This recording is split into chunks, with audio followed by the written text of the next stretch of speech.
Hello and welcome back to the Will I Vike It podcast. I'm your host Craig Brooks, aka the Saxon Forager, and my guest today is Paul Summery, and is a member of Herigas Hundas. Yes, the land army of dogs.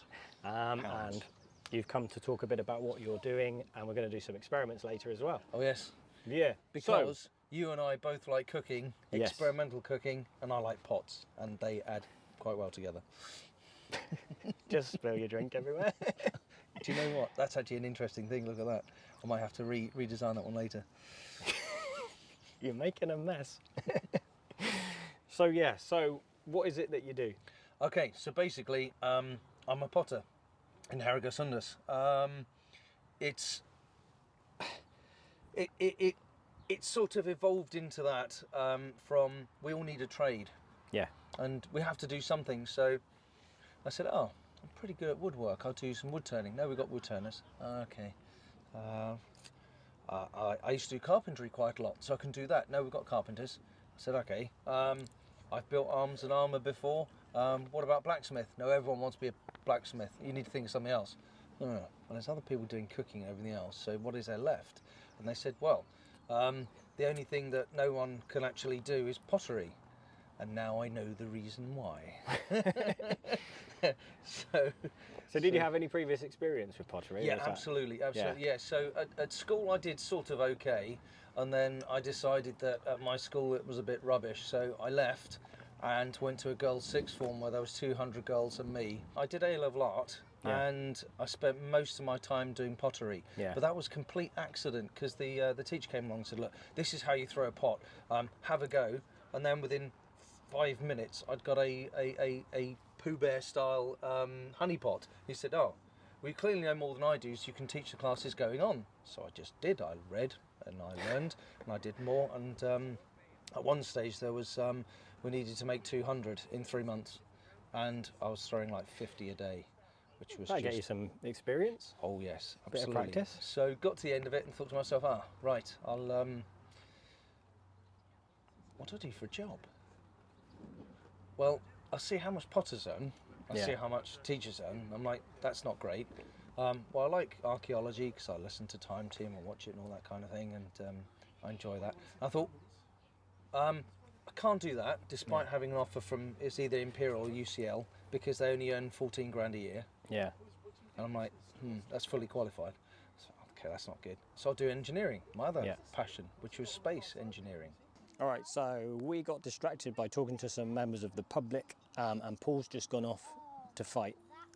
So once he's finished the battle, we're going to carry on our chat. Right, so it's actually several hours later.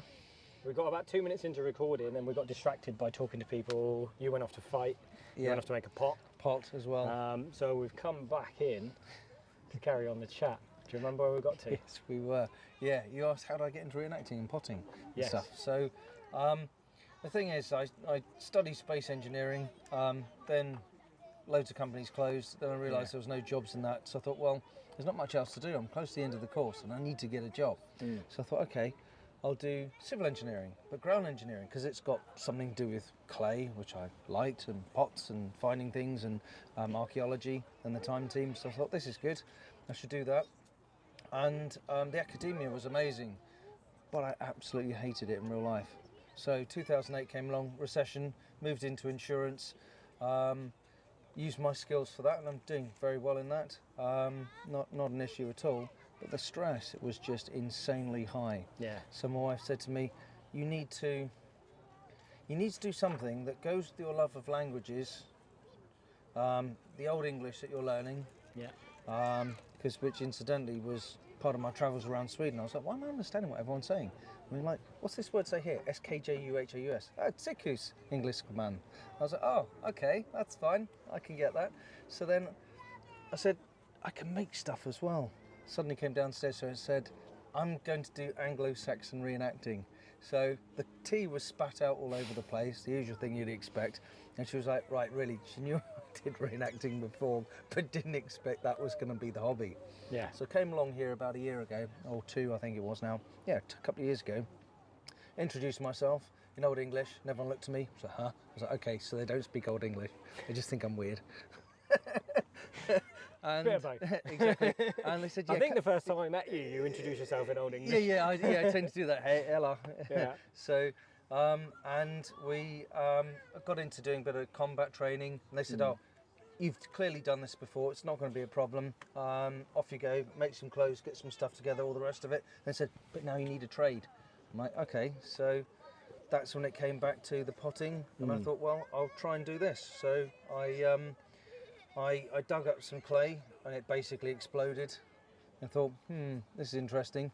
And that's when I started properly researching methods of construction of pots, the right materials to use.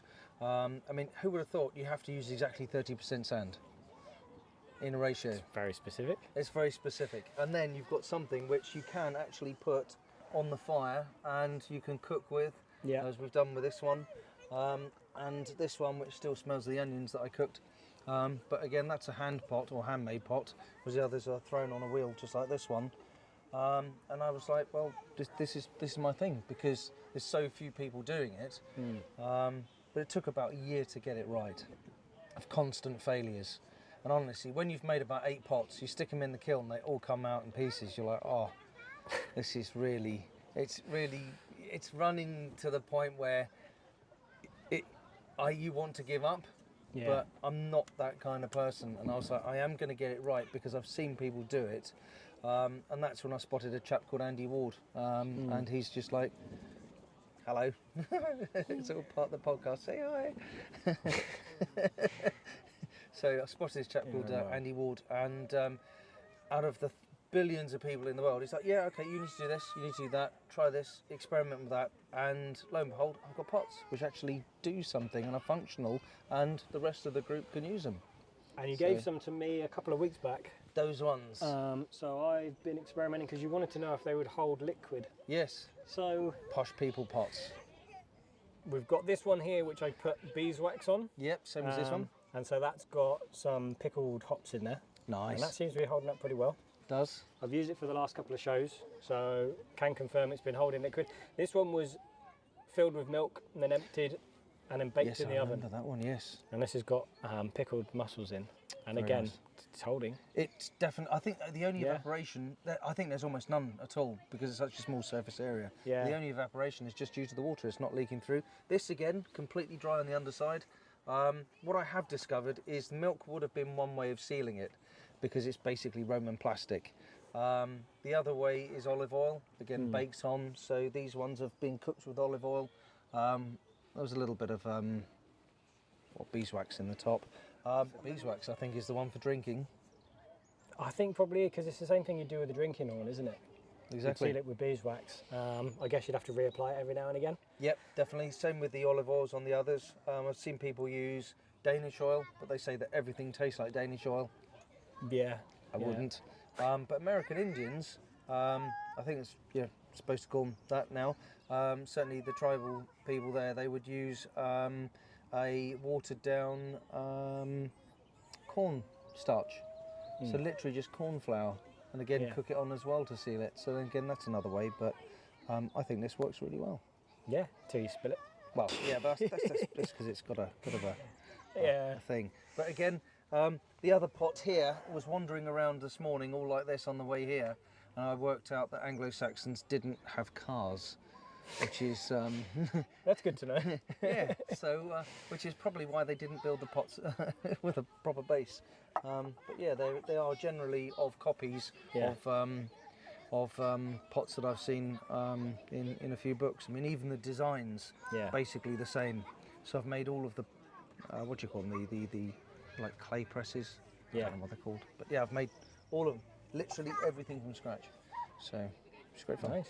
Yeah, and we're going to experiment with those today. That's the plan. So we've got this one which we can cook in, and it doesn't matter if it turns into something very solid.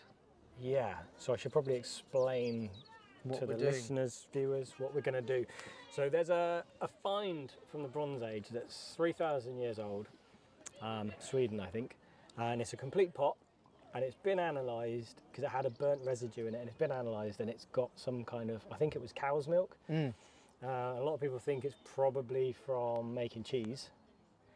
Now I don't think it's that easy to burn cheese when you're making it, because you essentially boil milk and add an acid. Yep. So I'm not sure how you get to the point of burning it. It'd have to go really wrong to do that. But Almost like someone was called away for a long time as this was left by the fire. went off to battle. Or something like that, or came back and then found it was that. But it's the way it was found which is highly unusual. It wasn't like a sacrifice or an offering. It's almost No, it like was in the waste pile. yeah, it's like someone had hidden it. Maybe, yeah. See, I Embarrassed. thought it was almost like, oh, Mum's gonna kill us if she finds out we've burnt Her this. best pot. Exactly, the same as when the Yeah. lady came back to King Alfred and had a go at him because he'd left the bread burning or the cakes on the side Yes. burning. Yeah. Yeah. So he didn't hide it. He was like, "What? I've been thinking all day." Depends which version of the story you go into. But my theory is that they might have been making Brunost, which is when you take whey and you reduce it down until it caramelizes. And so we're going to see whether we can make Brunost in one of your pots without burning it, hopefully, Or exploding the pot. or exploding the pot. We have your permission that if it goes wrong, it's not my fault. Yep. Absolutely. You've That's agreed what we this is might made break for. a pot, so it's a very experimental approach. And if we're it gonna see does what set forever, you've got something on the display. happens. Yes, brown cheese Yeah. display. Would you like some brown cheese? It's very hard, like toffee. Have you had brown cheese before? I haven't, no. Right, well on that note, I'm going to grab you some brown cheese. Let's taste. I've brought some devices for you to eat on as well. Excellent. There's I a have a crisp slicing knife. bread Thank you. and there's an oat cake. And we have, so I bought some from, well, I'm not going to name the supermarket. We got it flown in this morning from. It is Norwegian brown cheese, so this we can let you know what the proper, in inverted, brown cheese tastes like. And I haven't tried this particular one. The last one I got in Norway was Gytost, goat cheese. That's quite interesting. It looks like toffee on the Yeah. top, and it's got like a almost like a consistency of fudge. So it looked like fudge then. Well, I've made Brunost once Yeah. by reducing whey, and it went more sticky, like a toffee-ish caramel. This stuff actually has cream in it. So I think that they're cooking it down to a point and then stirring cream in and letting it set. Do you know what this tastes like already? It tastes just like condensed milk. Yeah.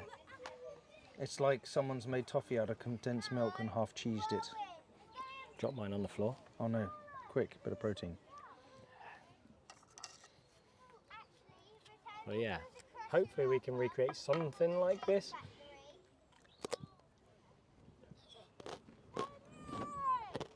I can taste cheese. It's cheesy, it's sweet. This is like condensed milk. I reckon they made cheese from condensed milk. It tastes just like it. That aftertaste you get, I like it. It's really nice. So that's going to be our afternoon, is seeing how long it takes. A lot of watching, a lot of stoking the fire. These are nice. Where are these from? I made them. You made it? Sourdough crackers. Wow. What's the herb? Caraway. Caraway. Caraway seeds. Oh, very nice. That was it. Let's have another. Tasted slightly timey. Mm. Might need to push it off with the Yeah. thing. Come on. There you Oh, go. there you go. Quick. Oh, look, it's the exact same length as my crisp bread.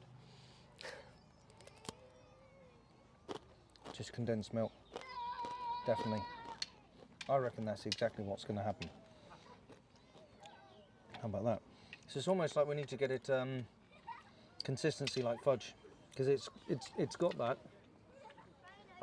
It depends if we want to add cream and do it like this, which I This- think there is evidence for, but it's a fairly modern idea. This is very, very creamy. Yeah. I think the other one would be. I think it would stop it. Stop it. Stop it. Stop it turning into toffee. Yeah, stop it. There you go. Yeah. And I think, at a time when there's not that much sweet food available, other than maybe your fruits, a little bit of honey, a little bit of malt extract, this is another source of sugar. You're using up a waste product from cheese making to make another usable product. Absolutely. This is brilliant. I will definitely get this more often. Thank you. That's my dinner sorted. Right. Have some more. Lovely stuff. On an oat cake. Knife works quite well, doesn't it? That was just a scrap piece of ash, which I blackened in the fire. Looks like and bog oak. Looks like bog oak. Does a bit, doesn't it? Yeah, it was just blackened ash. Yeah. I just was a bit bored afterwards, and then this was just a bit of steel that I found hanging around. I thought, well, I need something to cook with, so I'll just make it. Hold on, grab some. I'll have that one. Yeah. It's good stuff, isn't it? Wow. I never would have thought cheese would taste like this. It is, it's like, it's almost like a fudge, a condensed milk cheese fudge, which sounds terrible. If you would say, oh, would you like fudge that tastes like cheese? No, thank you. Well, I didn't like it when I first tried it.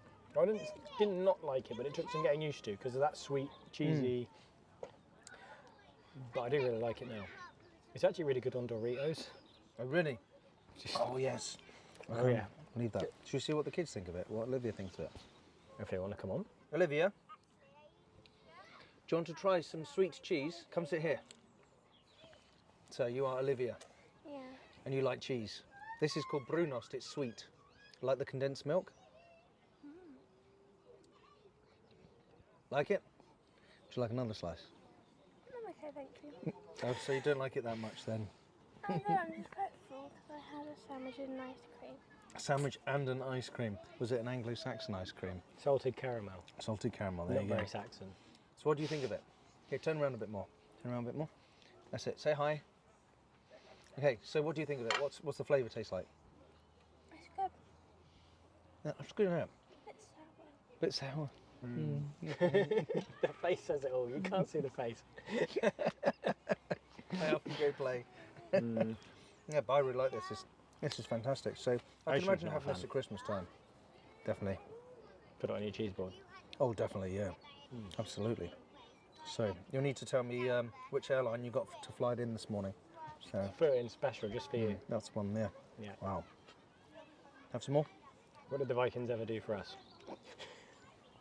York. Brown cheese. Yeah, Jorvik. Yeah. So we'll probably stop recording for a bit and come back in. Maybe we should come back in partway through the experiment. So we're going to just stick a pot on the fire. It's going to be boring. We're going to stick a pot of whey on the fire. Boil it down for probably a couple of hours. It can't be as boring as watching whey boil. There's no way it's that boring. Really? Whey. Wow. Who would have thought? No way. Whey. Whey. Come watch the battle. So, we've quickly flown to Norway, as you can see from the fjords behind. All right. So if we're going to make brown cheese, we're going to have to make normal cheese first because we need the whey. Yep. So we've got one of your lovely pots here. We'll put it in the fire. Awesome. We'll heat it up. And we'll turn that into some cheese, which will give us the whey to try and make brown cheese. Nice. Yeah. And I know that pot works because I used it the other day. Oh, there we go. It'll be good. As long as it doesn't explode. Stand back, guys. Awesome. So we'll cut back in a minute when we've got cheese. So, right, there we go. And then... Yeah, that's it. So we've got the cheese and we've got our whey, which we need to use to make the brown cheese. So we've got... You want to try a bit? Let's just... Oh, absolutely. Fresh from the fire. It's quite warm, actually. This Creamy. is too. That's actually really nice. I'd love some salt in that. Yeah, we just need a C and spend some time boiling down. That's what we should have done. Well, we had... I've got some salt, actually, in that little pot there, if you want some. It'd be good. It's quite aptly from that vinegar.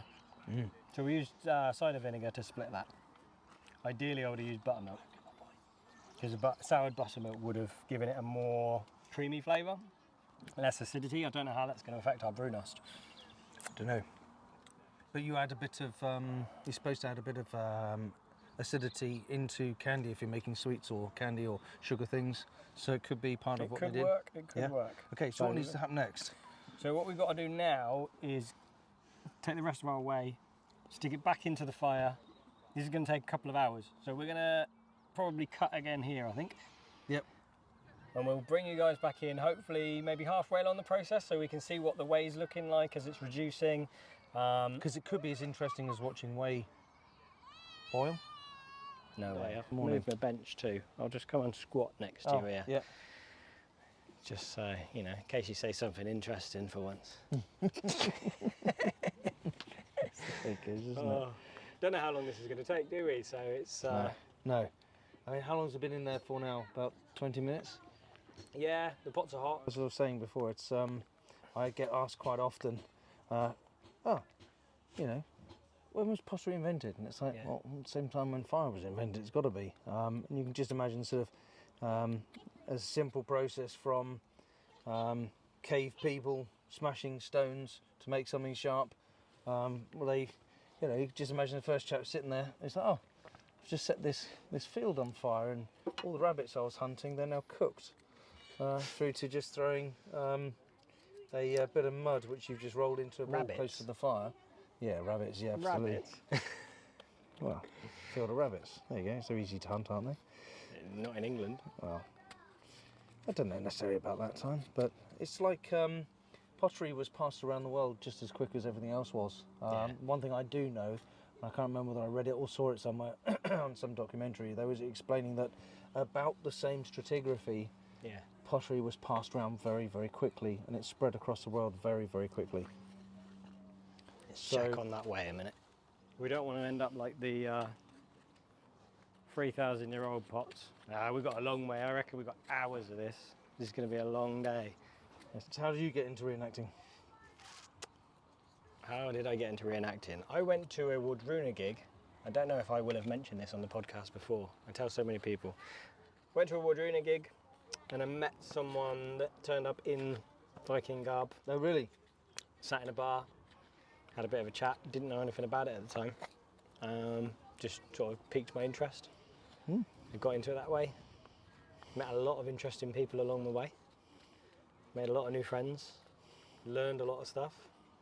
It's been good. How about that? Not that long ago though, really. How long? Probably only about 5 years ago, 6 years ago. Not too bad. A lot of time at home during COVID though, wasn't there, to practice. Oh yeah. I've got a garden, so I was building clay ovens and practicing in the garden. And right, so we've just come back in quickly because we almost had a disaster, didn't we? Yep. The pot's got too hot and it started to boil over. Just managed to rescue it, but this is still really, really hot. The second one is just starting to go brown. As I can see it there, trying to stir it a bit. I managed to stir a little bit, so there's a little bit lift this on pot the out side. of the way. There we go. Oh look, it's going again. Let's bring the camera in. Bring the camera in. Hot. It is so hot. Ah, it's going again. Yeah. The thing is, it's just so ridiculously hot. This one, the little pot is caramelising, isn't it? Yeah, it's actually burning on the side, so we've actually got some burning going on here. Look. Yeah. You can see you know that. what? You need a really long stick. Right. Okay. We'll come back in on this in a minute. Need it. Look at that colour though. It's That like is a amazing. cappuccino. Oh, yeah. This is actually really, really very hot. I mean, it's painfully hot. So, and that's moving the fire out the way is what I was trying to say. But you don't really move fire out the way. But we also know that your pots hold heat really well, don't we? Yes. Because you sent me a video, which I could probably cut in here to show people what happened when you cooked your dinner the other day. It's still cooking in the pot even now. Look at that. That is a bit of black that's from something that's dribbled down the side. That's interesting. I'll add to it. Cool, still hot. All right, so we appear in the smaller pot we used a little bit of way. It appears that it's pretty much caramel, we're going to say. Yep. I mean, that's looking good. So are we going to take it off and let it cool, and then we'll try it? Okay, I don't know how it's supposed to be done, so let's just do it. Whatever you think. Well, this is experiment, but I'm thinking the pot's still hot and it's going to keep cooking. Shall I move the camera over so it can see? Let's get it off the heat first. So it has burnt quite a lot on the sides and basically ruined the pot. There's a stirring stick, which I made earlier. So that stuff there is potentially our Brunost once it cools.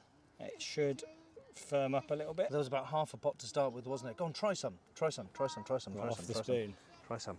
It's going to be bloody hot. Isn't Stupidly it? hot, yeah, but just be Yeah. careful.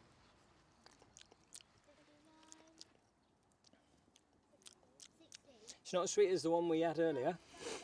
But is it Brunost? It's along that flavour profile, Oh. definitely. It's got a slightly... It's slightly cheesy, slightly caramel. Really? Wow. Yeah. That's amazing. Look at that. But that looks spectacular in there. So it almost proves the burnt cheese theory. We did burn the pot, We did burn the pot. which means whether they would have done this on a regular basis or... It was an accident that It someone was an tried accident. to hide. Yeah. But it kind of ruins my theory that people were eating Brunost, Well, because all we're doing here is burning pots. what else would they make it with? Or make it for? Hmm. Even this one I can see is already starting to burn on the top of the pot. It is. But that's Good. because it went over the top a lot. Yeah, it got too hot. Yeah.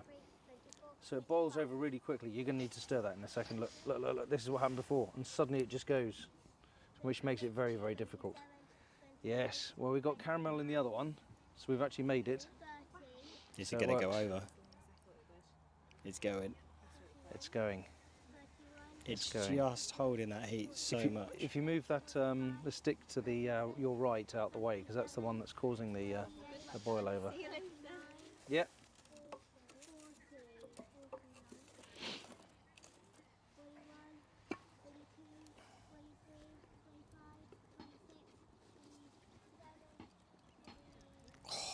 That is hard to stir, man.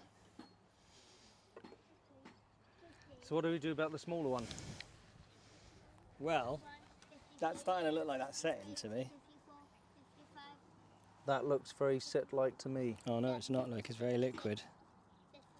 It's definitely sort of syrupy. But we're getting to a point where, for the amount of whey we used, not very beneficial. No. I would have said, you're better off doing what I did with the rest of the whey we had, which is I've put it into tonight's dinner. Yep. So you're still not wasting it, but you're using it for something where you're not burning most of it, essentially, and ruining your pots with the process. Yes. So do we put cream in it now? Or when do we put cream in it? Well, so there's two versions. So the one we ate earlier has cream in it, and I was thinking that we would reduce it down like I've done before at home, Yep. and just leave it like that, and it goes caramelly. So at this point, I don't know.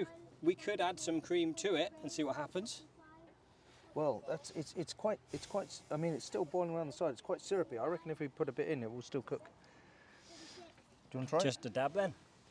How much? Hardly any. Not even as much as what's in there, do you know what I mean? Just the same again, yeah. Like 50-50 then, That's innit? it. That's 50-50. Yeah. Okay. I let's- don't think we want too much. That was clean. I found it on the floor.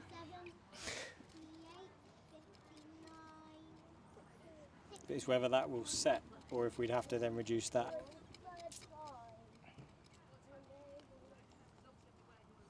I'm putting it on the side, and it's still the same.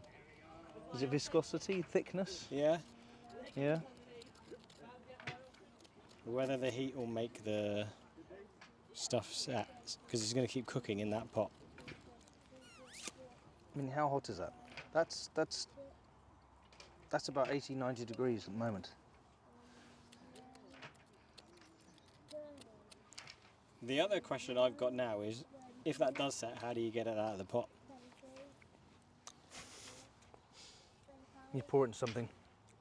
But there's not enough in there. Once you tip that, all you're doing is lining the pot. Yep. There's not enough liquid in there to pour into another container. But there's some on the side Yeah. that taste like toffee.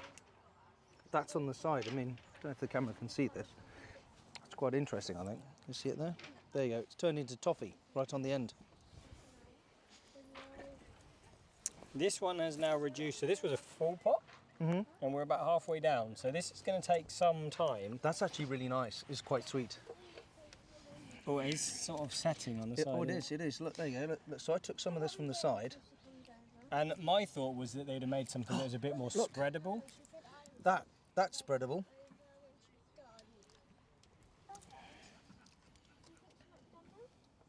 That's pretty good. That's not bad. I mean, look, that is, so camera can see, it focuses actually quite well. Look, there you go. Look at that, so that actually sits there on the side. But we have trashed your pot in the process. Well, Possibly 2 pots at this point.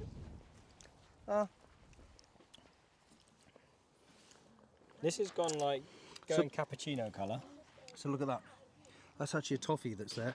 Yeah. Look, that's a hard toffee. But that's also got some of the burn stuff in it. It's come off a toffee. The excitement in your voice. It tastes like a burnt toffee. Yeah. It tastes like a burnt toffee. Can I get cheese?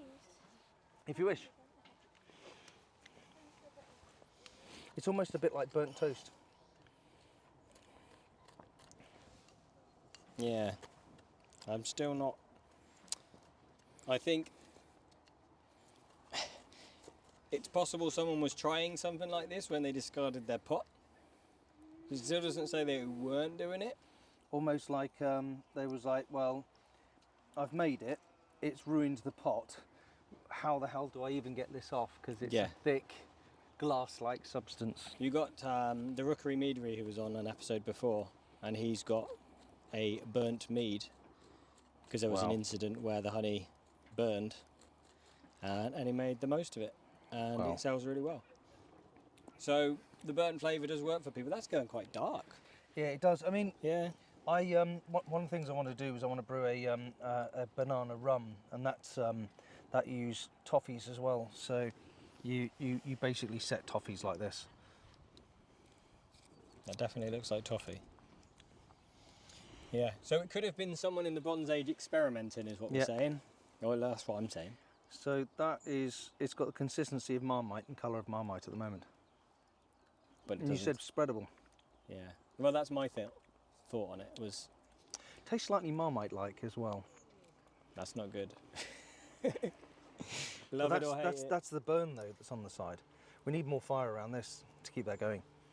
But look at the heat that's going on that stew. There's still a lot of heat in this box. But likewise, we don't want it to go out. We're going to carry on with the other pot, I think, is what we're saying. And we'll come back in a bit and... Because I'm enjoying the Marmite Brunost. Marmite Brunost. It does taste like Marmite. Right, so we seem to have made... Saxon Marmite. Saxon Marmite, love it or hate it. It could be why the Saxons fought with the Vikings. It's definitely the reason why. But Craig wanted to make something which is spreadable, and this, in my opinion, is spreadable. Look at that. It looks like Marmite. It spreads like Marmite. It tastes a bit like Marmite. It's not very nice. It absolutely tastes like Marmite. This is amazing. Yeah, we've made Marmite. Wait, do you like Marmite? Come try this. It's actually not Marmite, it's Brunost is the plan, but...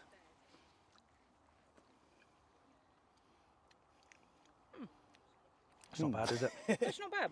It's not bad. It really is. It's like a slightly sweet Marmite. So we've got some dinner. Which has been cooking nicely. Chicken and broad bean, a bit of bacon, all in a big pot together. Tastes good. And we've got our Brunost, which sort of worked in the end. Oh, it did.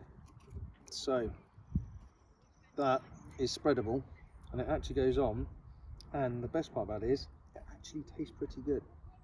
Have you tasted it like this? Not on bread. Not on bread, I think. I did have a little dip. Try that. Off camera. But I can't get the Marmite thing out of my head now. Okay, no, this one's sweeter. This one's not as burned. That's good. It's like a soft version of that. It is. It's a spreadable version. It tastes the same to me. But I quite like the sour flavour from the vinegar. I love sour flavours. The question is, would they have done it? It You've made a depends. mess of your pot. We've basically got very, very hard toffee all the way around the inside. I don't know if you can see it from there, all the way around the inside. And it is solid toffee. And I think it'll be worth soaking it with just a bit of hot water and seeing what happens. I reckon if you were to boil water in that tomorrow, that will all come off. Because there is lasagna that I have cooked that has been on there for a long time, and then you just let the pan soak in water following day. It's all good. But that, I actually really like that. I might make that again, but maybe in a stainless steel pot. So. Yeah, see that's the thing. I've done it at home in a stainless steel pot, and it's a lot easier. Yes. So I don't think we've burned it, so I guess we have proved that the pot could have been Brunost. Yep. Because it's burnt. But whether it was likely or if it was a one-off, it's anybody's guess again, isn't it? Absolutely. Do you know, I've worked out that A, the smoke is killing my eyes today, and B, I really dislike sunlight in my eyes.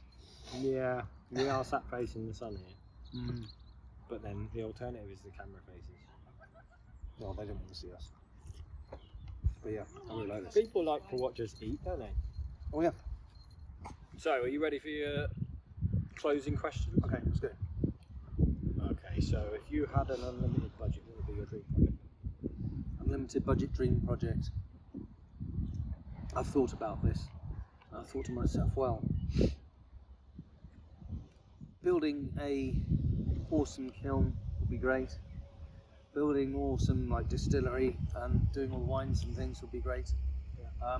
But I think unlimited budget, I'd do something like this that they've got here, because this is just fantastic. You've got around so many different things. They've got the farms, the farm animals. You know, if you had the fields, you'd have the grains. Yeah. So you can make the whiskey, which is what I do quite a lot. So next question. Do you think you could survive on a Viking age diet? Absolutely. Absolutely. Yeah, it's super healthy. They had grains in the food that we don't eat so much these days. I think the first time I ever had barley in a stew was when my grandmother made it. And I was like, what is this? This is amazing. And it was like pig trotters in a stew just like this, but with barley as well.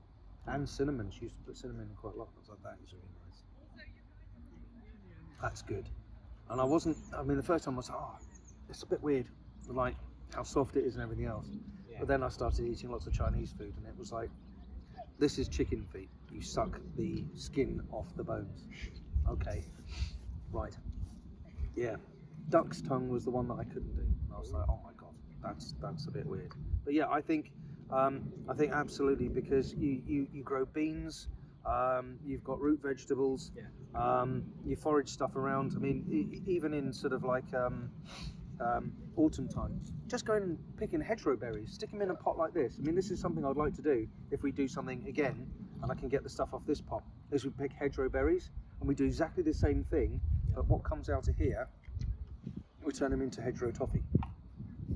So you get like these little like chewy sweets. That, I reckon they do, and I reckon that will be worth destroying the pot. Not that this isn't. We'll see. No. Till then. I mean, I'm going to wash the pot out. Yeah, it'd be fine. It'll be fine. So is there any food you'd miss on a Viking age diet? See, I was thinking about this, and I actually like quite a lot of stuff. Yeah. But I think the convenience of food is what we'd miss. Not just me, I think everyone would miss, because that's a great answer. Right now, if it's like, oh, I want a beer, we just get in the car and go to the shop and go get a beer. It's like, oh, I've left food quite late, we've got home late, what does everyone want? Let's just order a takeaway, it gets delivered. Yep. And so the convenience food is amazing. Now let's say right now, we're eating this stew, and you'll be like, oh, this chicken is really nice. It's really good, well done. And you'll be like, well, pity, we lost 4 arrows chasing the deer, and the deer still got away. But we may find that deer, but a fox will probably get that, and it's going to eat our 4 arrows that we spent time making. Because we just couldn't track it through the forest. So convenience. Convenience of food, I think, is what. Honestly, that's my favourite answer today. Good stuff. That's a great answer. That's so true. It is. It is, like, yeah. I kind of expect someone to say coffee, sugar, whatever. Like, no, just convenience. Yeah, the convenience of food. Awesome. Is there anywhere people can find you online? Do you want people to follow you or not? I'm thinking of setting up a proper Instagram for the pots, because mine is just me following other people that build model airplanes right now and other rubbish, and laughing at cats that do silly things online. Everyone knows to do that. Yeah, so there's a lot of that. And I'm going to put a Facebook page together. I think for selling some of the pots now that I have successfully got to the point where I can do this. It's a good pot. And it's not a bad cooking pot, so that's the plan. They're not going to be glazed because they're just not, and I just need to think of an appropriate thing, something like 4th century, maybe 5th century kiln. There you go, something like that.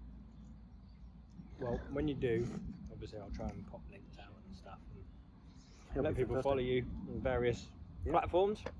It'll be great. We're going to do 3 more questions for the Patreons. Yeah. Or for the people that want to wait for like, what, 6, 8 weeks, it'll go out on the normal thing. Yeah. So, thanks for coming on and sacrificing your pots. That's okay. It was all for the name of sort of science, I guess. Yeah. I mean, I think that is. Thanks for watching. Yeah. So, bye. Right, so it's the next day, and we thought we'd just quickly record an update.